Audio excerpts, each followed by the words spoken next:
Hi, good afternoon, everyone. I'm Stella Tarnay, co-founder and executive director of Capital Nature, and I'm really pleased to join you for this conversation. Welcome. I think of today as kind of being a cross between an erudite panel and a picnic under the trees, where we'll hear not only from a renowned author and naturalist, but we'll have a chance to have a conversation among ourselves about how nature has played a part in our lives. And this conversation would have been timely a year ago, but is especially timely now as we really think about how nature is supporting us and helping keep us healthy and resilient, not only during the pandemic, but also during the pain and the difficult issues that we're facing that have emerged in the last few weeks. And people are claiming nature space as much as using nature space to support their lives. And we think that's really important. So some of that will come up in our conversation, and you're very welcome to contribute. The first part of our program is going to feature Melanie Choukas-Bradley, and I will read her bio in just a moment. We're really lucky to have her here. She's been an inspiration to both Anna and I.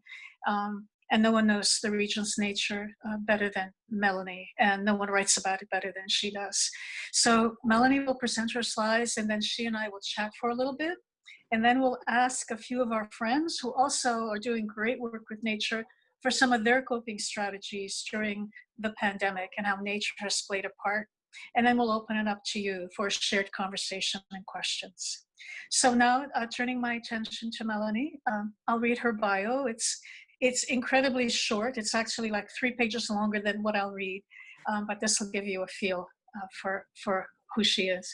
Melanie Choukas-Bradley is the award-winning author of many nature books, including Resilience, Connecting with Nature in a Time of Crisis, which we'll talk about today, A Year in Rock Creek Park, City of Trees, and many of you know that's a classic in DC, and The Joy of Forest Bathing. She is also author of Finding Solace at Theodore Roosevelt Island, forthcoming this summer. Melanie brought her love of trees and nature to Washington, D.C., following a childhood spent wandering the woods and fields of southern Vermont. I was just going to pause for a moment because that felt really good to say. The woods and fields of southern Vermont. She leads nature hikes, tree tours, forest bathing walks, and kayak trips for many nonprofit organizations in the Washington area and in the American West, and even New England. Melanie, welcome, and I'll turn the slides over to Anna. Great. Thank you so much, Stella. And let me just say that when it comes to you and Anna, it is a mutual admiration society. I just love the work that you guys are doing. And Anna took this photograph of me on Theodore Roosevelt Island, crouched down among the Virginia bluebells. That was a wonderful field trip. I know Claire was on that walk as well. On the left is the cover of my new book, Connecting with Nature in a Time of Crisis. This book, it's a very skinny little book. It's something you can read in one sitting. And I wrote this book. My publisher asked me to write it as soon as the pandemic really hit here and we started getting our stay-at-home instructions. And I had been planning to write perhaps an op-ed or a story about connecting with nature during this time, but it turned into this book. And it really was an incredible experience writing this book in 10 days, when I usually take years to write a book. So Anna, I'm just gonna say next, so Anna can advance the slides. Sure. So I moved to Washington many years ago when my husband was starting law school here. And I was a journalist. I'd been the news director for a radio station in New Hampshire, and I thought I'd just kind of breeze into town and get some fabulous job as a journalist. It did not work out that way, but something much better happened, which was I totally fell in love with the trees of Washington. And I found out that Washington had been known for over 100 years as the city of trees. I guess maybe not over 100 years at that time, but it has been now. And that, you know, our trees are incredibly diverse. Our native flora is very diverse. And then we have trees, of course, here from all over the world that people have brought from their homes. I also found that many of our leaders have been serious tree lovers and nature lovers, and that includes George Washington, Thomas Jefferson, Frederick Douglass, the Roosevelts. I mean, it goes on and on. So this is really part of the fabric of life here. Next slide. So the first book I wrote, oh, well, we'll get to that. It is my great, great joy to lead nature walks. And this is the next best thing, just looking out and seeing all your faces here. I wish we were in the field together. That would be my preference, but it's so nice that we can maintain these connections with each other. I love spending time in nature with people who appreciate it as much as I do, as I know all of you do. Okay, next. So these are my books, and I've got them up behind me here too. All of my books are about my backyard. So I was living on Capitol Hill when I wrote City of Trees. Jim and I moved out to Sugarloaf Mountain, and I wrote 2 books about the mountain. Then we moved back, and I wrote the Rock Creek Park book. And then my book coming out this summer, Finding Solace at Theodore Roosevelt Island. I am just a big believer in connecting with nature right close to home. I think that's those are our deepest nature connections, are the ones that are really close to home. And next slide. Oh, I'm holding up my finger, but that's not working. Sorry. I'll remember to say next. No worries.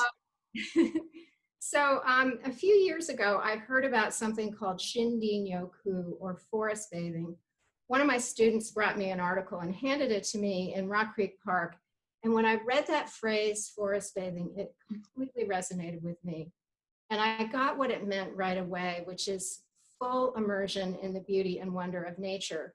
It's a practice that started in Japan in the 1980s, but it's rooted in the ancient Japanese reverence for nature that's woven into the Shinto and Buddhist and folk traditions. So I wrote this book. So my other books are all backyard books. This book has been published in Spain and Finland. It's been published in Finnish.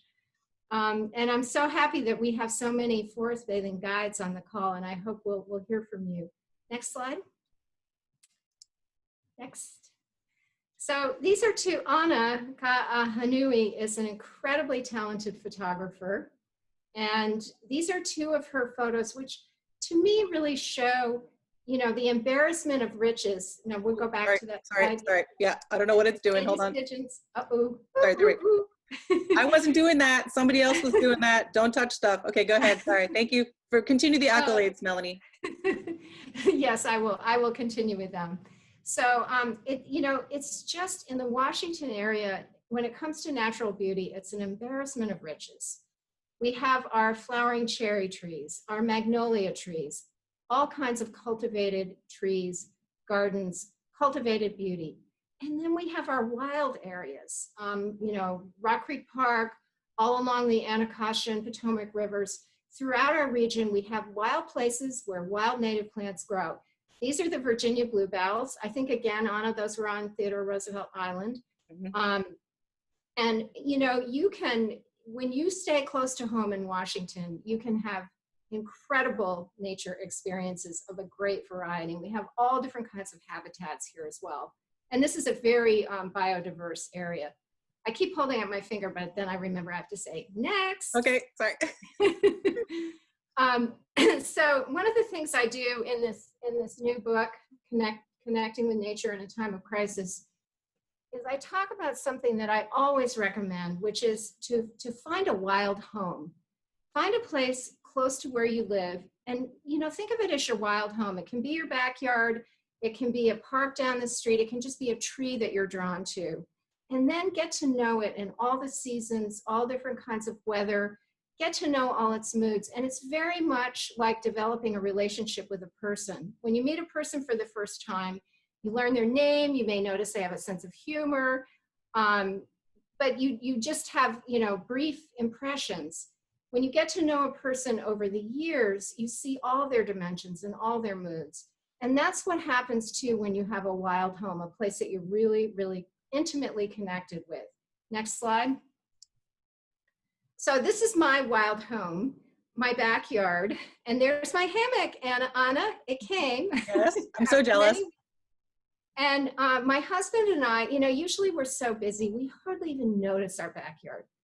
this year we have been so tuned in. Those are roses. That's like a cascading rose bush there next to the hammock. We watched every one of those little flowers come out. This morning, he brought me a handful of raspberries from our sad little raspberry bush. We're just so much more tuned in to all the small miracles around us, the cottontail rabbits, the catbirds nesting in the hydrangea. We have just really settled into the beauty right around us. Next slide. And, not everybody has a backyard. My friend Sadie Dingfelder lives on the 10th floor of an apartment building in a really urban part of the city, not far from Nationals Park. She has made friends with this pair of pigeons. They come to visit her every day, and then she'll notice them when she's out in her neighborhood. Like if she goes grocery shopping, she'll see her pigeons. And, they're her friends. So, wherever you can connect with nature, and I was just interviewed by Senator Bill Bradley about connecting with nature. And I found out that he had not left his apartment in New York for 65 days. But he was finding ways to connect with nature. And he asked me about watching nature programs, about looking out the window at the clouds. However you can connect, at this time, it's just so enriching and rejuvenating and healing. Dr. Miyazaki in Japan has studied how even connecting with houseplants can improve your mental health. Next slide. I have a feeling I'm talking too much. I'm going to kind of speed it up a little bit. So I have, my backyard and my neighborhood, and I've just fallen in love with my neighborhood trees and appreciating everybody's gardens. But my real wild refuge in normal times and still now is Rock Creek Park, which is so incredible. It's twice the size of Central Park. It's the oldest urban national park in the country, and what a refuge. I love it in all the seasons. Here it is in the springtime. These photos are all by Susan Austin Roth, and they're in the Rock Creek Park book we did together. Okay, next picture, Anna. So in the summertime, when you walk into Rock Creek Park, it can feel like you're walking into— I don't know why it's advancing. Sorry, I'll just keep on it. Sorry. No worries. You can feel like you're walking into an air-conditioned room. These trees have been left alone since 1890, and the canopy is so dense, it is much cooler. On the hottest days, when I walk into Rock Creek Park, I feel totally comfortable. I may be sweating a lot, but it's incredible how much cooler it is in the forest. Okay, now next slide. And then the autumn is so lovely. And, we often see great blue herons, kingfishers, wood ducks. It's just a great place for birding and for botanizing. And on the left are witch hazel flowers, which bloom in the late autumn. That's our native witch hazel. Next slide. So I love this quote from Thoreau. This is just the first part of it. It is worth the while to walk in wet weather. The earth and leaves are strewn with pearls. And it's just so true. If it's raining or it is just rain, you'll look around and you'll see all these little pearls of raindrops on the leaves and on the ground. Next slide. So I'm going to talk about, in the book I talk about nature immersion as a mindfulness practice. And I use the terms nature immersion, forest therapy, and forest bathing pretty much interchangeably. I know there are slight differences in them, but really what it is just, slowing down, breathing deeply, and immersing yourself in nature with all your senses. Next slide. And you can bring, I suggest to people that they bring their mindfulness practices that they may do at a class or outdoors during this time, whether it's meditation, Tai Chi, or yoga. I love doing yoga in the backyard. And forest therapy is an evidence-based practice. Next slide. There is research that has been going on around the world that shows the mental and physical health benefits of spending time in nature. I went on a 3-week forest bathing trip to Japan with Amos Clifford, his wife, Michelle Lott, and 2 other forest therapy guides. And we went to Dr. Miyazaki's lab at Chiba University. This is one of his research assistants. who is going to be measuring my brain waves. They showed me like an intense urban environment, and then they showed me a forest. And you could see on the, on the graph how my brain waves, in the frontal part of my brain were totally relaxing during the forest scenes. Next slide. And I'm not going to go into all of these. I know a lot of you are familiar with the physical health benefits of being in nature. And of course, Park RX America, that's what they're all about, is the connection between health and nature. Next slide. And you guys, they're going to get a copy of this, right, Anna? They are, yeah. We're going to send a PDF of the slides. So, the mental health benefits, for those of us who spend a lot of time in nature, it's kind of like, duh, elevated mood, improved focus, duh. We know those things intuitively. But for people who don't spend a lot of time in nature and don't necessarily prioritize it, when they know, when they see the research, the medical research from around the world that shows the mental health benefits of the time you spend in nature, it's very significant. Next slide. What is my time now? I fear to ask. Stella, do you want to give her her timing? If there's any magical way you could finish in about 3 minutes, that would be great. 5, we could make it work. Thank you. I'll try for 3. So on our forest bathing trip to Japan, we traveled throughout the country and we went on walks with Japanese Shinrin-yoku guides. They have incredible infrastructure for forest bathing. Amos and I were green with envy the whole time we were there. These are yoga platforms that they have in the Hinoki cypress forests in Okatama. You go on a 2-hour forest bathing walk, and then you land at this, yoga platform, and they have mats there for you, and you do a restorative yoga practice. They have really thought it through and have, just so much to offer. Next slide. Okay, so I just want to take you briefly through the steps of a forest bathing walk. And this is something you can do on your own, and I talk about it in my book. I go through all of this in quite a bit of detail, and I also do in my other book, The Joy of Forest Bathing. First thing you want to do is unplug. Just turning off your device, turning off your phone is therapeutic in and of itself. And I always tell people, think of the airplane mode setting on your phone as forest bathing mode. Now, you may want to go on a virtual forest bathing walk, and I think you guys have on your website, Capital Nature website, a link to, how you can sign up for a virtual walk. In that case, you will have your phone on because, these are not normal times. I am going to be leading some virtual forest bathing walks for Smithsonian Associates in July, but generally, you want to unplug. Next slide. And then you want to breathe deeply and engage all your senses. And a lot of us have, breathing practices connected to other mindfulness practices, but just being in the forest and exchanging air with the plants directly connects you with them. You're breathing in the oxygen they emit, and they are taking in the carbon dioxide they need for photosynthesis. So it's just breathing around plants is so good for you and feels so good. In addition, you take in phytoncides, which are compounds that plants release to protect themselves from pathogens. And studies have shown that they can boost our own immune systems. I'm talking too much. I got to move on. Next slide. And then as forest therapy guides, or forest bathing guides, we give simple invitations on our walks, and they often involve focusing in on particular senses. So we will often invite people to notice what's in motion, and just noticing what's in motion is a powerful mindfulness exercise. Take my word for it and try it. Next slide. Focusing on smells. Smells are so evocative. They can bring you right back to your childhood or to some remembered romantic interlude, and all of the plants, have their own fragrances. Next slide.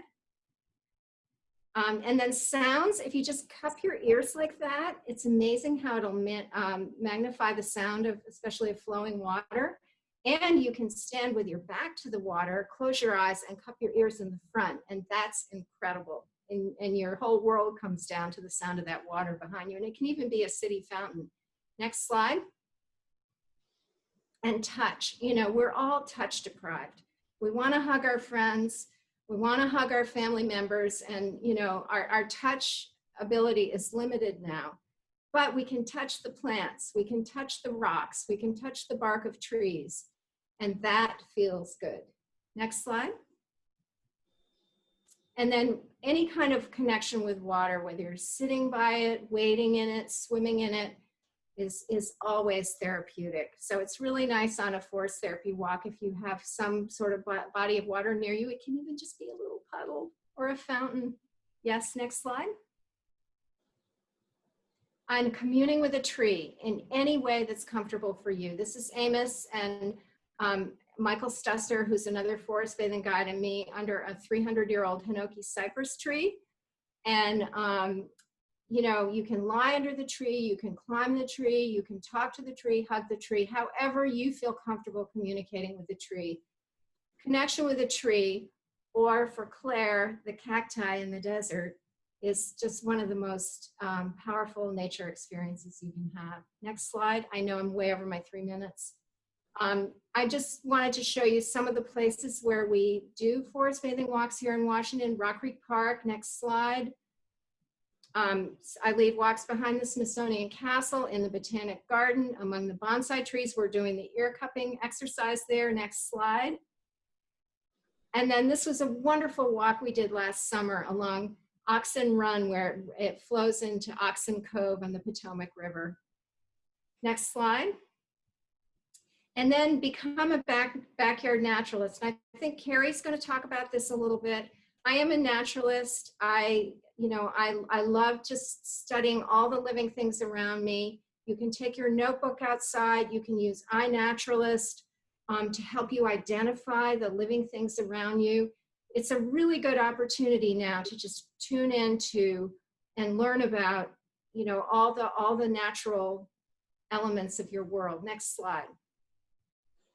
And you can become a citizen science. And I think we're going to talk about this some too. Yay, yay. And this is something that Anna and Stella are really promoting in our area. It's just wonderful. Next slide. Family time in nature. I interviewed Stephanie Bazzo, who is the preschool director of the Audubon Naturalist Society preschool. And she said something that just really struck me, which is when children are in nature, they get all their needs met. If they want to run around, if they, you know, they want to throw things, if they want to just sit quietly under a tree, being in nature is just always good for children. And it's good for us as adults to be in nature with children and just tune into their curiosity. Look at the look on this little girl's face holding out this worm. Children's imaginations just come alive when they're in nature. Next slide. And then I talk about gardening. So many people had a really strong urge to garden, including me. I did plant a few things that I'm watching grow. I got a little green pepper I got my eye on out back. And also foraging. It's something that you really need to know your plants to forage, you know, for wild food. But a lot of our weeds, including a lot of our invasive plants, are edible. Next slide. And then sharing our experiences with each other. This is Sandy Willen on the left and Terry Markle on the right. And they have shared so many photographs and stories in nature with me during this time. It's really enriched my time, you know, this time of being so close to home. Next slide. And the last two chapters of my book are about the transformation. I interviewed friends and colleagues throughout the country for this book, and I quote a lot of the people who are here on this call with us today are quoted in the book, including Anna and Stella extensively, about how this time has been a time of reflection and even of transformation and insight, including, you know, having a greater sense of our place in the world and of climate change. And you know, I do think for so many of us, this has been a really transformational experience.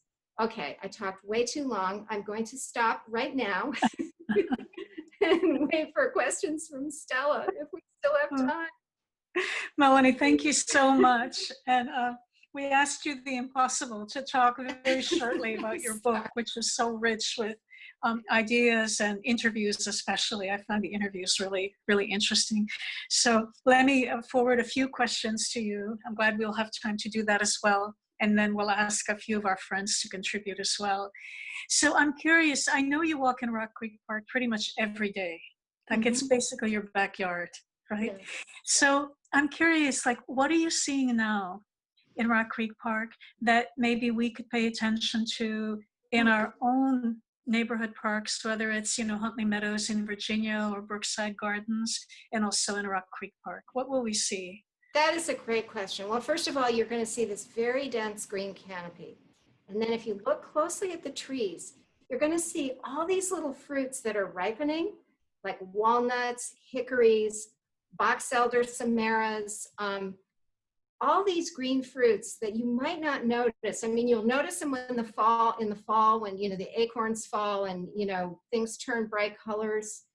But right now, most of the fruits are green. The little spice bush, berry-like drupes are green. So you have to look for them. So I would say just look really carefully at the canopy to see the fruits developing. Also, there are things that are blooming now. There are a lot of things that are blooming now. We have incredible summer wildflowers in Washington, and I'm sure Huntley Meadows is just loaded with them, and all summer will be. Really brightly colored wildflowers. In Rock Creek Park, the wild hydrangea is just coming into bloom. It doesn't have like a big showy hydrangea flower like you may be familiar with, but it's got beautiful little, clusters of little white flowers.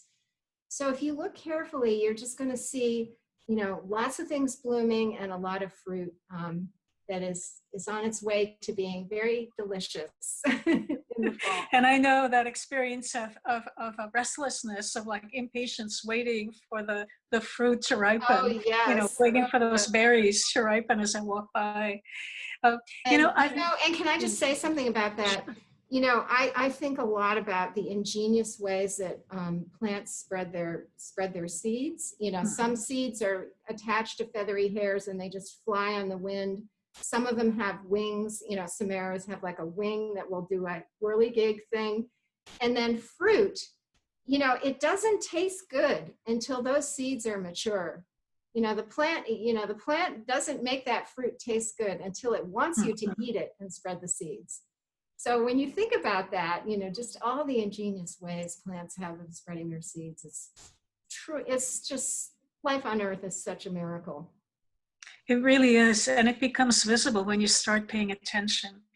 And I know sometimes when I go for my walks, and I wonder if those of us here on the Zoom call know what I mean, I'm sometimes torn, like, should I go for a walk and get some exercise, or should I just like sit quietly and observe? Because I find it's a very different kind of experience, like sitting still in that sit spot, right, that Richard Louv talks about, and that forest bathing includes too. Sitting in that sit spot and observing versus walking energetically through nature. And I wonder, like, what your thoughts are on the, do you have any comments of one versus the other? I have the same conflict you do. So I need to both walk for exercise and to mosey and sit for absorbing beauty. I walk at least 10,000 steps every day. I actually record them. I don't let myself go to sleep until I do that. So I'm a little fanatical about it. I need that for my mental health. I need that exercise. But I think even more, I need that that quiet, slow time where I'm just absorbing the beauty around me. And in those moments, I feel totally alive, fully present, and right where I want and need to be. And I think probably all of us have had that experience, having spent time in nature, of just that feeling of being fully present. Mm-hmm. And of course, gardening has kind of its own thing where you're kind of in one place, but you're also very active. So Yes, I know that yes. one of the reasons people love gardening, besides that wonderful smell of the earth, right, that you just want to stick digging in the dirt. Yeah. And Yeah. Studies have shown that inhaling that, the fragrance from the earth is really, really good for us. Yeah. A lot of people that I interviewed talked about that need to plant and also to connect with compost. It's amazing how many people talked about their compost.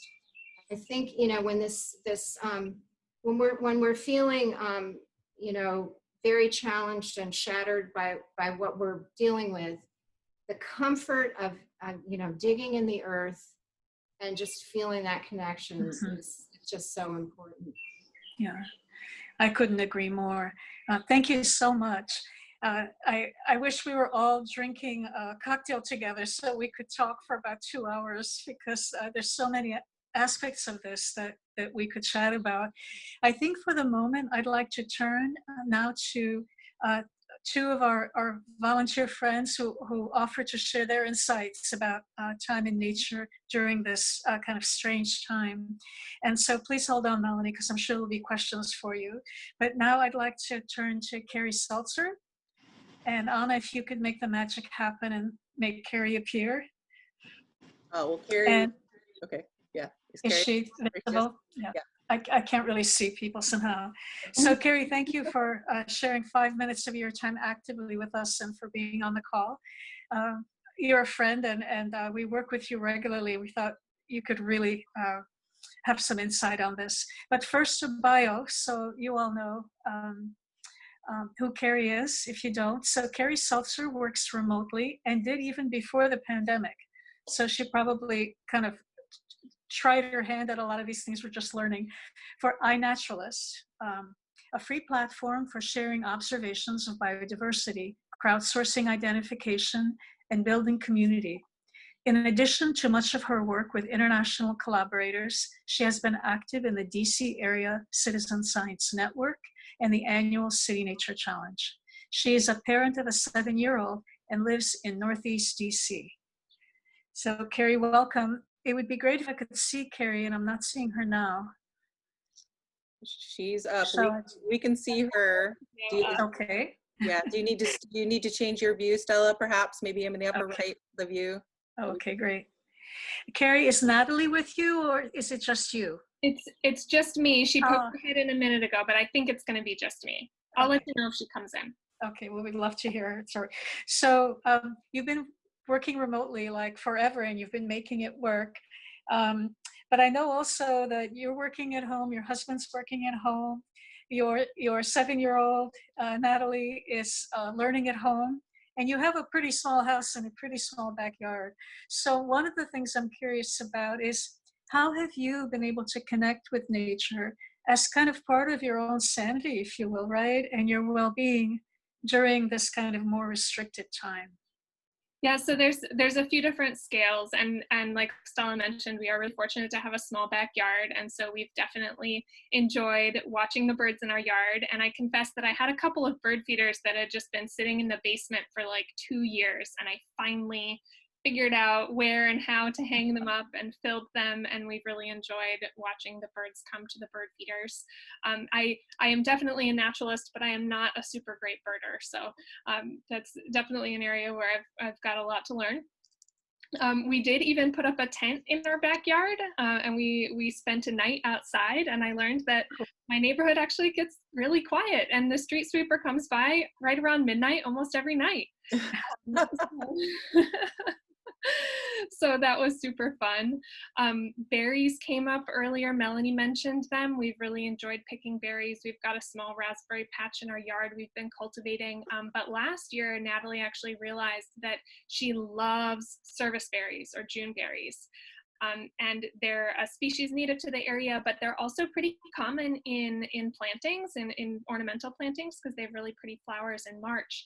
But they ripen in the beginning of June. And so we went to her school where they have several serviceberry trees planted and have enjoyed picking berries from those trees. I'll also say that we've enjoyed planting at the school rain garden because this is a prime opportunity to help it get more established because it's not getting trampled by lots and lots of children every day.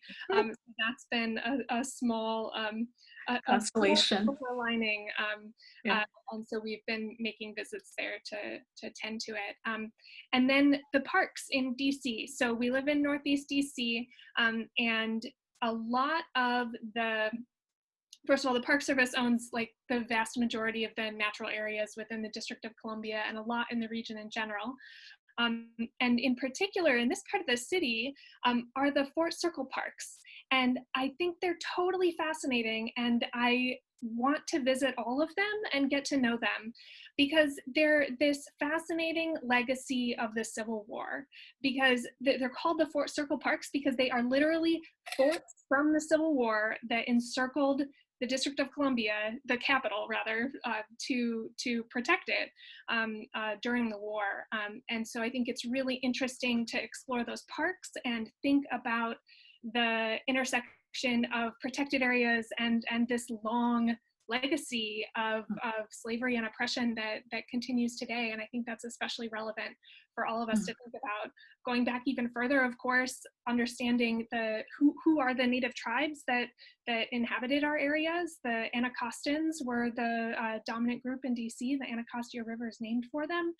So I think there's a lot of cool learning opportunities in being forced to stay much closer to home than perhaps we otherwise would. I especially love Fort DuPont. I've been there a few times, and there's still a lot more of that park that I have yet to explore. But I spent several hours walking around by myself on Memorial Day, which was gorgeous, in Fort Chaplin and Fort DuPont parks, and I just had such a ball.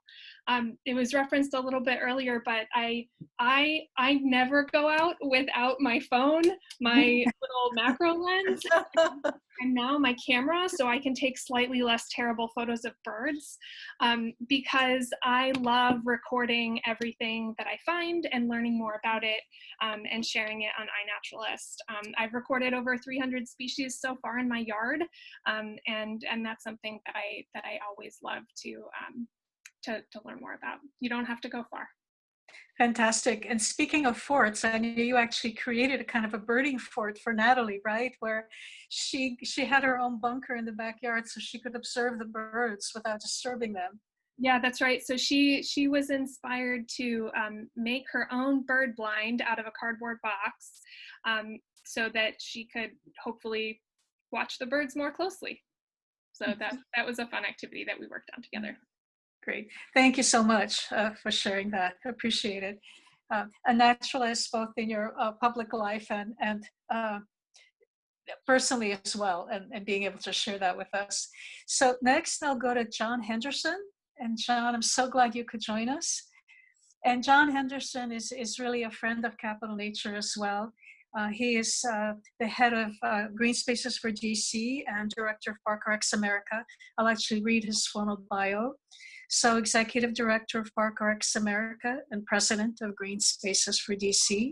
He's a certified parks and recreation executive, attorney, and city planner with over 25 years of experience in local parks and recreation. John has been working with researchers to help determine the human health benefits associated with specific landscape types and provide guidance for how best to experience those landscapes for optimal therapeutic benefit. So I get credit for saying that whole sentence, John. That's an incredible amount of experience. But you're a sister organization, and I know that ParkRx America is a real leader in prescribing nature to patients. And I believe some of your colleagues are on the call as well. But I want to ask you first personally. So you're busy doing all these national things, and you live in one of the most dense urban neighborhoods of DC. So how do you get a little bit of that nature fix that we all need? Are you able to do that in and around your home? Thanks, Stella. Yes, I am. Unfortunately, I live in Columbia Heights, which is one of the least well-served neighborhoods in the District of Columbia. But and I'm also 70 years old. so during the pandemic, I'm kind of limited in the mobility.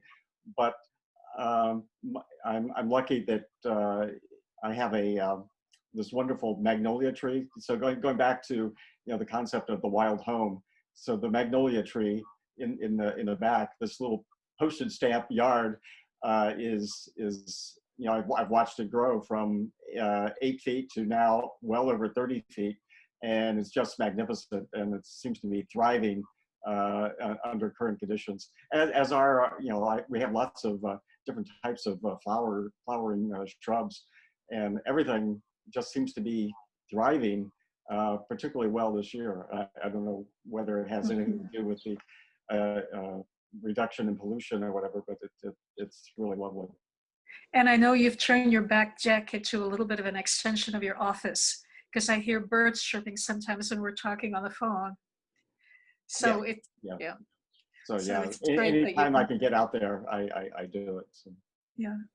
And we just have a minute, John, but can you reflect a little bit on why you think it's so important now to make the case for parks and for natural spaces and for city governments, especially, to invest in those spaces following the pandemic and the kind of social concerns that we all have?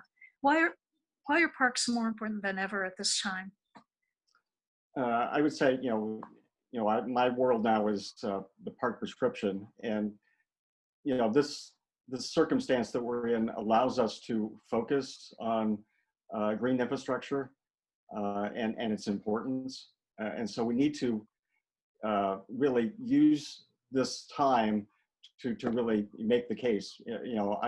My experience is in the local parks and recreation world, and when there's a downturn in the economy, when there's a recession, parks and recreation, because it is viewed as optional or just discretionary service, is usually the first thing that gets cut. And so many of the resources already go into indoor recreation programming. It's really important to keep our green spaces well maintained and so that they can be used to their fullest extent. It's also important because in the world of outdoor nature, we're now, I'd say, 50 years from the time when it was normal to be outdoors. Air conditioning came in the 1960s, and everyone shut up their homes. And before that, windows were open all the time, doors were open. When it got uncomfortable, you went outdoors, and it was just normal to spend a significant portion of the day outdoors. Also, despite all of the research that's been done, healthcare professionals really do not get any education on the benefits of nature. So that has become a problem. And also, the media really focuses on the dangers of being outdoors. So they are always talking about the need to slather on the sunscreen, the problems with pollen, predators, etc. So it really really forces you to really provide the need to provide leverage, which is really what park prescription does. It leverages the trust relationship between your healthcare provider and the patient to get the patient outdoors and doing something they perhaps would not otherwise do. Great. Thank you very much. Yeah, now more than ever, we need to make that case. So now I'm going to turn the mic, if you will, over to Anna. And hopefully we still have some time to gather some of your questions and also some of your sharing about how you're making nature part of your life. Anna? Thanks, Stella, and thanks everyone who's spoken so far. We're going to take a quick second break. Everybody who knows me knows that I like to take pictures and I like to take selfies when we're doing Zoom meetings. So I'd like to take a little break now where we're all going to, if you can see this little thing right here, we're going to put our hand up and wave, but don't wave because it'll be fuzzy in the picture. And do that in a second. I'm just showing you an example, and then I'm going to stop sharing my screen so I can get all of you big on my screen right now. Okay, get ready. Turn on your camera if you want to be in the picture. I'm going to take a couple because it looks like we have 2 screens. And this is really, we're really excited about this. Okay, there we go. Everybody looks beautiful. Check your hair. Make sure your lighting is good. Okay, and just I can't wave, so just pretend I'm waving, but everybody just hold up your hand like you're waving, peace sign, whatever you want. I'm just going to take a couple screenshots. Say cheese, say nature, yay. Okay, hold on, I'm moving to the next slide of people so we get everybody. Okay, so the next people on page 2, here we go. Say cheese, yeah, smile. Oh, everybody looks great. Okay, wonderful. Okay, awesome. Thank you so much, everybody. You just know how I like to do that kind of stuff. All right, let's go back to the main screen. Okay, so we had another panelist that was invited today that was unfortunately unable to join us due to a family emergency. And he comes from the birding background, and he is a staffer at National Audubon. And he's also on the board of DC Audubon Society. And I go out with those guys. I've been birding for a couple years now as a Virginia Master Naturalist. And so one of the questions we were going to ask him was, during this time, how has birding kind of helped you cope with the stress of the current situation? And I know we have some birders. I know we have a couple birders online. So I was going to see who have joined us today. So I was going to see if Katie, are you there? I see you, Katie. Can you unmute yourself perhaps and just kind of give us give a little taste of how birding's been helping you during this time? Sure. So I can never take Taiki's place, but I'd love to tell you a few things. Birding really is my coping mechanism for a lot of things. I was sharing with Anna before that I came to birding not exactly through the birds per se, but by seeing backyard feeders at my in-laws. So you go visit family and sometimes you spend a lot of time sitting around. And I was like, it'd be nice to know what those birds are. So I went to a talk somewhere and they introduced eBird, which is another community science program, and talked about counting the birds and how helpful that is to scientists because you can't have a scientist everywhere and you didn't have to be an expert. And that was really big because, of course, I was not an expert. So from there, I spent a lot of time sitting on my back porch counting house sparrows and starlings. And it's probably been 8 years now, and I still spend a lot of time sitting on my back porch counting house sparrows and starlings. And what it really did for me was it gave me permission to shut down my head, because I was very diligent about it. I'm like, I have to get everything. They say to do what you can identify. It's not that high pressure as my personality. But to really see the birds, whether you're in your backyard or you're out in the forest, you have to be mindful. You're listening, you're looking for movement, you stand still. And I definitely did not have the personality at that time in my life to just sit. It's always like, what's the to-do list? What's the to-do list? What am I worried about? What am I worried about? But I found that by going out and doing this, it really just helps me get out of my head. And from there, I developed curiosity about what I'm seeing and got more involved. And that's how I ended up as a volunteer with DC Audubon. But I love to share with people just how much that helped me learn to relax, how it's almost like meditation, because you get kind of those effects without, at that time, done some sense, would have been just sitting there like, okay, I'm meditating. Don't follow that thought. Am I meditating well or not? Like all of a sudden I'm getting some of those effects without thinking about what I'm doing. And then really I've learned so much about my alley, because I live in very downtown DC near Capitol Hill. So I'm trying not to point my binoculars into my neighbors' yards or freak anybody out. Well, not their yards, but in their windows. Try not to freak anybody out. But I've just learned as development has happened, little things like people flip houses and seal them up, and now there's a little bit less house sparrows. Some development happened at one end of the block. Now I have blue jays. And then my tree that is now 20 years old, since I was actually home to see it, actually does get warblers. I had no idea. And so that during this time really gave me, especially when we were so locked down and were we going to end up like New York City, who knows, like being able to look out the window and see these things come and go gave me something to be happy about. So, thank you so much for sharing that, Katie. I really appreciate it. I feel the same way. I feel the same way. So thanks so much. I'm gonna share a slide really quickly. It's just a question that I want to put out to the group. Let's see if that's not it. Sorry. Can you see that question? And this is a lovely picture that Stella took of some rocks at a stream crossing Eleanor C. Lawrence Park out in Virginia. It's a lovely park, and I've taken this same shot but without people, and Stella recently got the money shot by getting people out there, which I thought was amazing. And so I just wanted to show you this so that you can reflect, because during this sort of open conversation, how we would like to know from people how how you're incorporating nature into your life. So I'm going to stop sharing that. There is one question for Melanie that came into the chat box, and it seems kind of like an advocacy question, but I'm gonna read it for Melanie. And this is from Alan. I've lived 2 blocks from Rachel Carson's Glover Archibald Park in Northwest DC for the last 30 years. It has become a sacred place of discovery, adventure, and peaceful relaxation for me. Unfortunately, since the Great Lockdown these 3 months ago, this national park has been invaded by thousands of newbies, many of whom are clueless about respecting nature.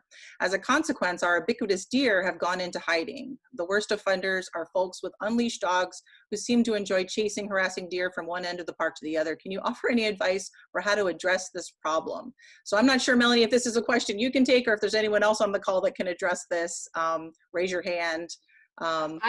Yeah, I just really feel for you. I mean, it must be such an invasion to have your sacred, quiet place invaded, and I'm sure it is for the wildlife as well. I can't really give any advocacy advice, but I'm wondering if there is someone else on the call that would feel comfortable doing that. John, do you have any thoughts on that by any chance? And if not, no worries. Oh, you're muted, John. I think there's the issue of the new normal for etiquette that, you know, and I think a lot of people just haven't figured that out yet. I think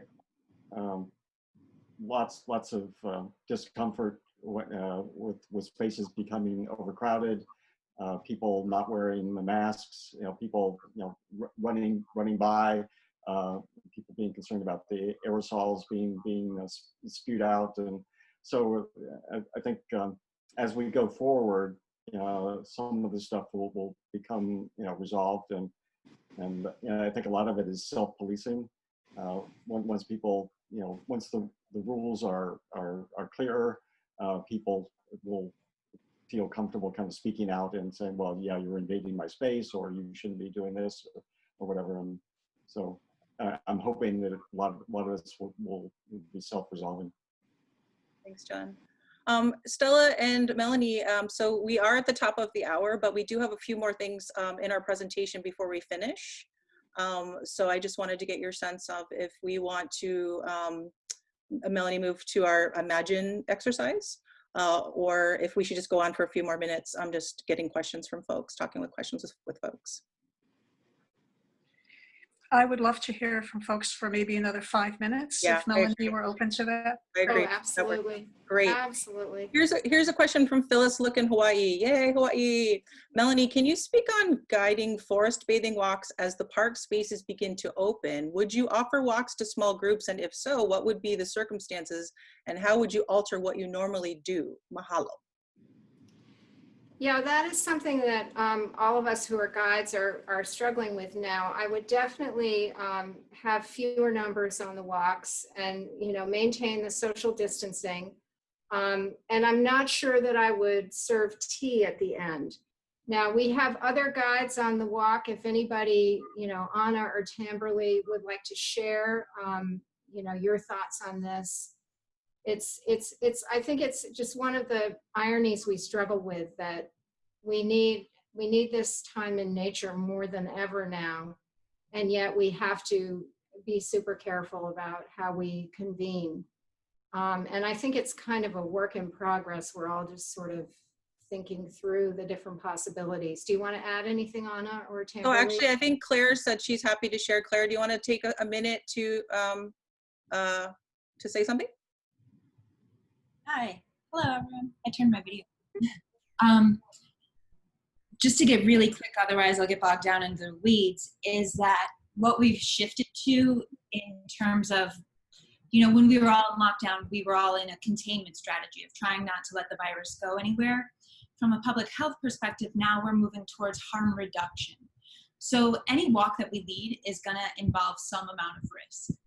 So ways that we can start to mitigate that risk, there is 3 different kinds of risk we could think about, which is relative risk.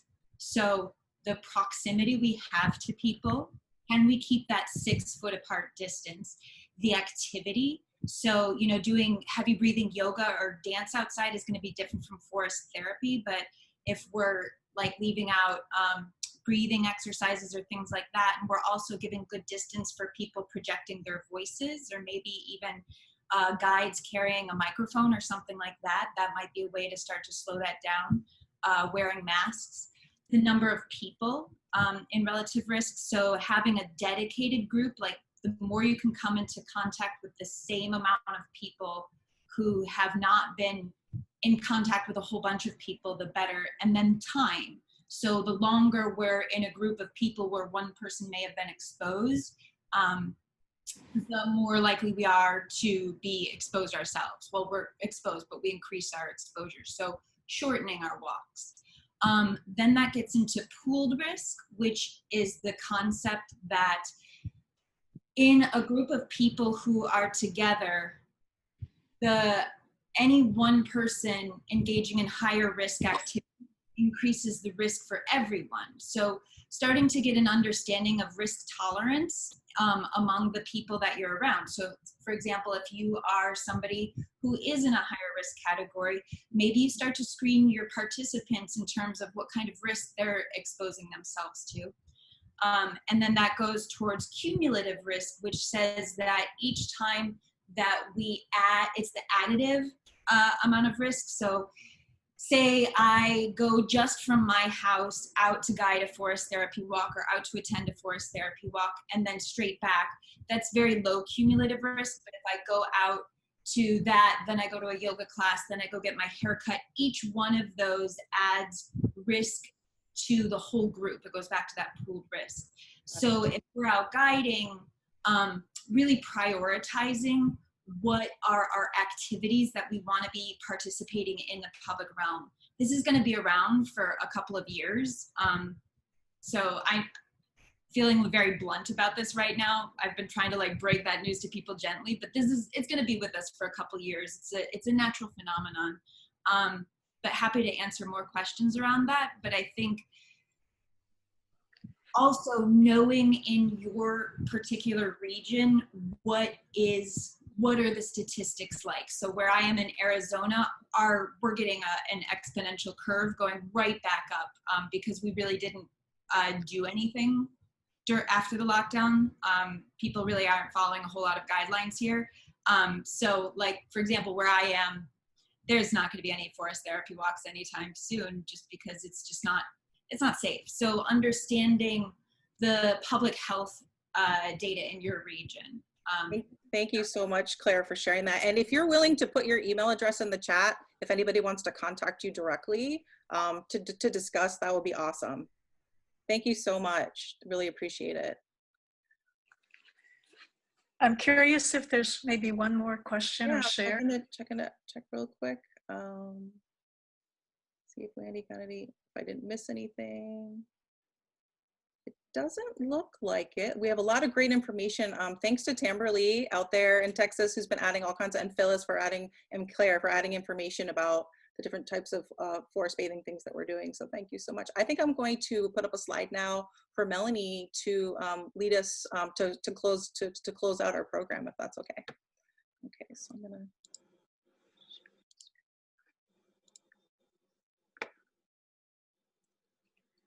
So this is my little Himalayan singing bowl that I bring on forest bathing walks, and I hope I'll be bringing it on walks in the near future.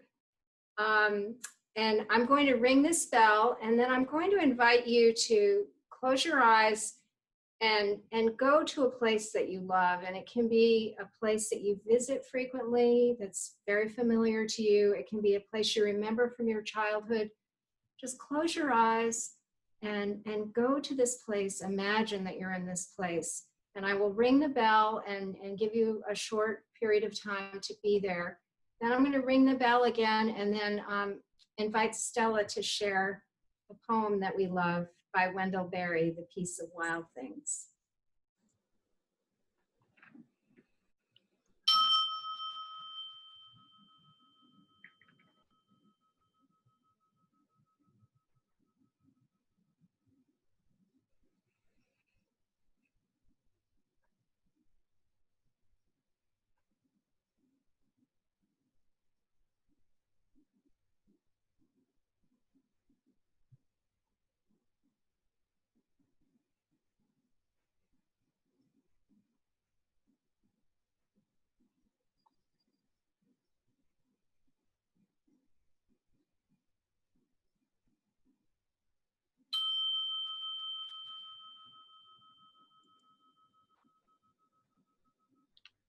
Stella? The Peace of Wild Things by Wendell Berry. When despair for the world grows in me, and I wake in the night at the least sound in fear of what my life and my children's lives might be, I go and lie down where the wood drake rests in his beauty on the water and the great heron feeds. I come into the peace of wild things who did not tax their lives with forethought of grief. I come into the presence of still water, and I feel above me the day-blind stars waiting for their light. For a time, I rest in the grace of the world and am free.